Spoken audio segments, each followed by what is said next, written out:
And just like that, Season 2 Episode 9 focuses on the women's present states, both in their heads and bodies. As their relationship grows, Carrie and Aiden take the spotlight as Miranda and Charlotte handle their own issues.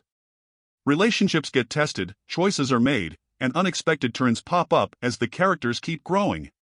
What happened in and just like that Season 2 Episode 9? Season 2 Episode 9 kicks off with Aiden causing a fuss with folks in Che's building.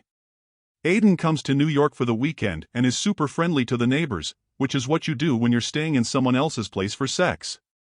Aiden tries to get one of his sons to talk to Carrie, but the boy isn't getting it at all, making him say sorry to her. They soon find an envelope saying they've gone past the 30-day guest limit. Carrie thinks they should meet at her place, but Aiden shoots that down right away.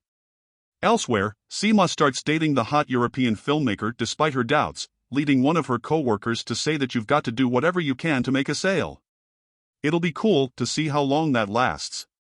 Seema felt lonely seeing how fast Carrie got back together with Aiden, and it made her think about how Carrie had 2 great romances, and she had none.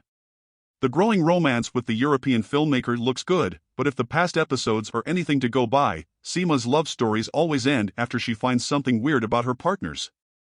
We're really hoping Seema can break the habit and finally find a steady guy. Meanwhile, Che meets a potential crush when someone brings kittens to Che's work. Che also kicks Aiden and Carrie out, though things are a lot friendlier than it sounds.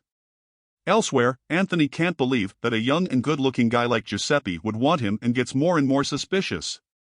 He finds every excuse to dodge sex and even starts thinking Giuseppe is with him for a green card.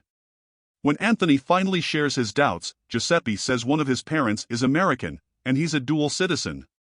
Finally thinking it's not a big prank, Anthony starts dating Giuseppe.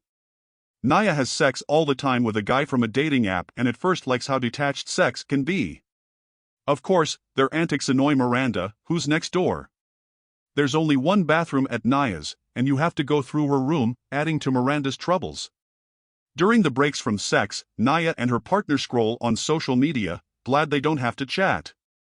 But Naya gets lonely seeing a pic of her ex with his new love and sends the guy packing. Harry wrongly thinks Charlotte's new boss likes her, but it turns out he likes blondes, and is trying to talk to Carrie at a party at Charlotte and Harry's place is a disaster when he reminds her of Big's death. At the same party, Lisa shares her baby news. That apartment is one of the most famous things in Sex and the City, a key part of Carrie's identity.